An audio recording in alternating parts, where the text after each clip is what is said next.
राधे राधे। आज हम सुनेंगे कार्तिक मास महात्म्य कथा का अध्याय नंबर 27। कृष्ण नाम का आसरा, कृष्ण नाम का ध्यान। 27वां अध्याय अब लिखने लगा महान। पार्षदों ने कहा, एक दिन की बात है, विष्णुदास ने नित्य कर्म करने के पश्चात भोजन तैयार किया, किंतु कोई छिपकर उसे चुरा कर ले गया। विष्णुदास ने देखा भोजन नहीं है, परंतु उन्होंने दोबारा भोजन नहीं बनाया, क्योंकि ऐसा करने पर सायंकाल की पूजा के लिए उन्हें अवकाश नहीं मिलता। अतः प्रतिदिन के नियम का भंग हो जाने का भय था। दूसरे दिन पुनः उसी समय पर भोजन बनाकर वे ज्यों ही भगवान विष्णु को भोग अर्पण करने के लिए गए, त्यों ही किसी ने आकर फिर से सारा भोजन हड़प लिया। इस प्रकार 7 दिनों तक लगातार कोई उनका भोजन चुरा कर ले जाता रहा। इससे विष्णुदास को बड़ा विस्मय हुआ। वे मन ही मन इस प्रकार विचार करने लगे, अहो, कौन प्रतिदिन आकर मेरी रसोई चुरा ले जाता है? यदि दोबारा रसोई बनाकर भोजन करता हूँ तो सायंकाल की पूजा छूट जाती है। यदि रसोई बनाकर तुरंत ही भोजन कर लेना उचित हो तो मुझसे यह न होगा, क्योंकि भगवान विष्णु को सब कुछ अर्पण किए बिना कोई भी वैष्णव भोजन नहीं करता है।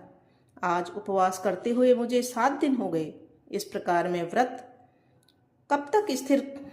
के करके और कब तक स्थिर रह सकता हूँ? अच्छा, आज मैं रसोई की भली भांति रक्षा करूँगा।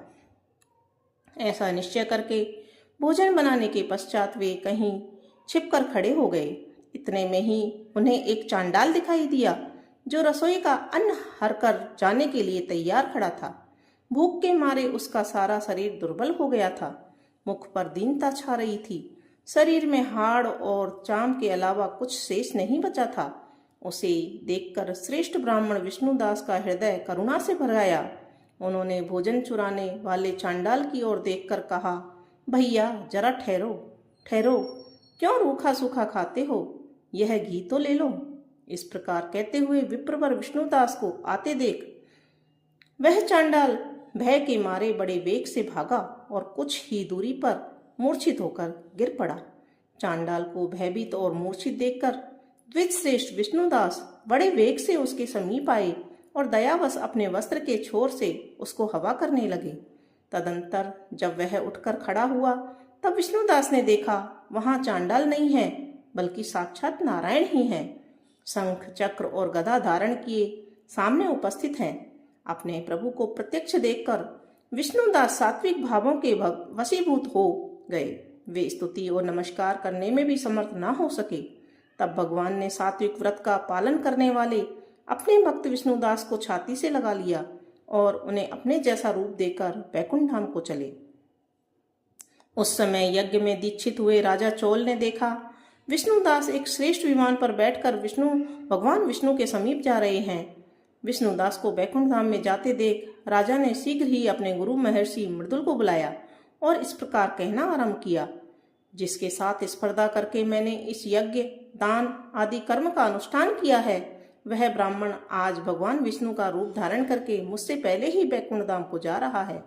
मैंने इस वैष्णव धाम में भली भांति दीक्षित होकर अग्नि में हवन किया और दान आदि के द्वारा ब्राह्मणों का मनोरथ पूर्ण किया, तथापि अभी तक भगवान विष्णु मुझ पर प्रसन्न नहीं हुए हैं और इस विष्णुदास को केवल भक्ति के कारण ही श्री हरि ने प्रत्यक्ष दर्शन दिया है। अतः जान पड़ता है कि भगवान विष्णु केवल दान और यज्ञों से ही प्रसन्न नहीं होते, उन प्रभु का दर्शन कराने में भक्ति ही प्रधान कारण है।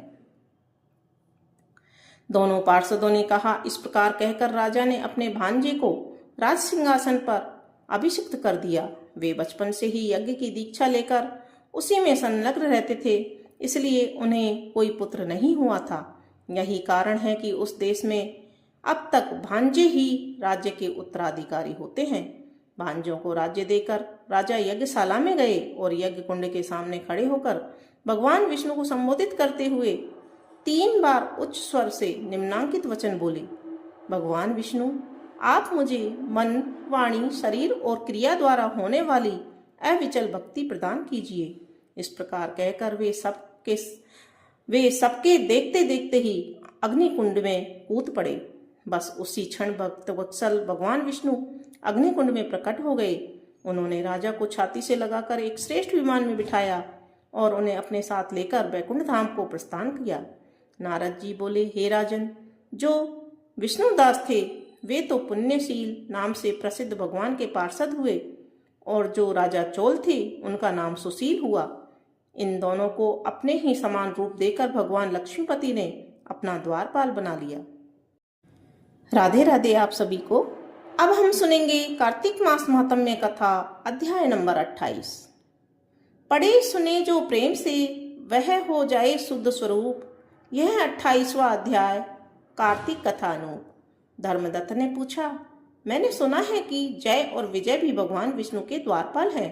उन्होंने पूर्व जन्म में ऐसा कौन सा पुण्य किया था जिससे वे भगवान के समान रूप धारण करके बैकुंठ धाम के द्वारपाल हुए? दोनों पार्षदों ने कहा, ब्राह्मण, पूर्व काल में तृणबिंदु की कन्या देवहूति के गर्भ से महर्षि करदभ की दृष्टि मात्र से 2 पुत्र उत्पन्न हुए। उनमें से बड़े का नाम जय और छोटे का नाम विजय हुआ। पीछे उसी देवती से के गर्भ से योग धर्म के जानने वाले भगवान कपिल उत्पन्न हुए। जय और विजय सदा भगवान की भक्ति में तत्पर रहते थे। वे नित्य अष्टाक्षर मंत्र का जाप और वैष्णव व्रतों का पालन करते थे। एक समय राजा मरुत उन दोनों को अपने यज्ञ में बुलाया।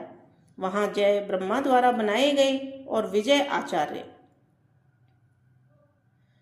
उन्होंने यज्ञ की संपूर्ण विधि पूर्ण की। यज्ञ के अंत में अवभ्रस्थान के पश्चात राजा मरुत ने उन दोनों को बहुत सा धन दिया। धन लेकर दोनों भाई अपने आश्रम पर गए। वहां उस धन का विभाग करते समय दोनों में परस्पर लाग डांट पैदा हो गई। जय ने कहा, इस धन को बराबर बराबर बांट लिया जाए, और विजय का कहना था, नहीं, जिसको जो मिला है वह उसी के पास रहे। तब जय ने क्रोध में आकर लोभी विजय को शाप दिया, तुम ग्रहण करके देते नहीं हो, इसलिए ग्राह अर्थात मगरमच्छ हो जाओ। जय के शाप को सुनकर विजय ने भी शाप दिया, तुम मत से भ्रांत होकर शाप दिया है, इसलिए तुम मातंग अर्थात हाथी की योनि में जाओ। तत्पश्चात उन्होंने भगवान से शाप निवृत्ति के लिए प्रार्थना की। श्री भगवान ने कहा, तुम मेरे भक्त हो, तुम्हारा वचन कभी असत्य नहीं होगा। तुम दोनों अपने ही दिए हुए इन शापों को भोगकर फिर से मेरे धाम को प्राप्त करोगे। ऐसा कहकर भगवान विष्णु अंतर ध्यान हो गए। तदंतर वे दोनों गंड नदी के तट पर ग्राह और गज हो गए। उस योनि में भी उन्हें पूर्व जन्म का स्मरण बना रहा और वे भगवान विष्णु के व्रत में तत्पर रहे। किसी समय वह गजराज कार्तिक मास में स्नान के लिए गंड नदी गया तो उस समय ग्राह ने साप के हेतु को स्मरण करते हुए उस गज को पकड़ लिया। ग्राह से पकड़े जाने पर गजराज ने भगवान रमानाथ का स्मरण किया। तभी भगवान विष्णु शंख चक्र गदा धारण किए वहां प्रकट हो गए। उन्होंने चक्र चलाकर ग्राह और गजराज का उद्धार किया और उन्हें अपने ही जैसा रूप देकर बैकुंठ धाम को ले गए। तब से वह स्थान हरि क्षेत्र के नाम से प्रसिद्ध है। वे ही दोनों विश्वविख्यात जय और विजय हैं जो भगवान विष्णु के द्वारपाल हुए हैं। धर्मदत्त, तुम भी ईर्ष्या और द्वेष का त्याग करके सदैव भगवान विष्णु के व्रत में स्थिर रहो। समदर्शी बनो। कार्तिक, माघ और बैसाख के महीनों में सदैव प्रातःकाल स्नान करो। एकादशी व्रत के पालन में स्थिर रहो। तुलसी के बगीचे की रक्षा करते रहो। ऐसा करने से तुम भी शरीर का अंत होने पर भगवान विष्णु के परम पद को प्राप्त होवोगे। भगवान विष्णु को संतुष्ट करने वाले तुम्हारी इस व्रत से बढ़कर न यज्ञ है, न दान है और न ही कोई तीर्थ है। विप्रवर, तुम धन्य हो जिसके व्रत के आधे भाग का फल पाकर यह स्त्री हमारे द्वारा बैकुंठ धाम में ले जाई जा रही है। नारद जी बोले, हे राजन, धर्मदत्त को इस प्रकार से उपदेश देकर वे दोनों विमानचारी पार्षद उस कलहा के साथ बैकुंठ धाम को चले गए।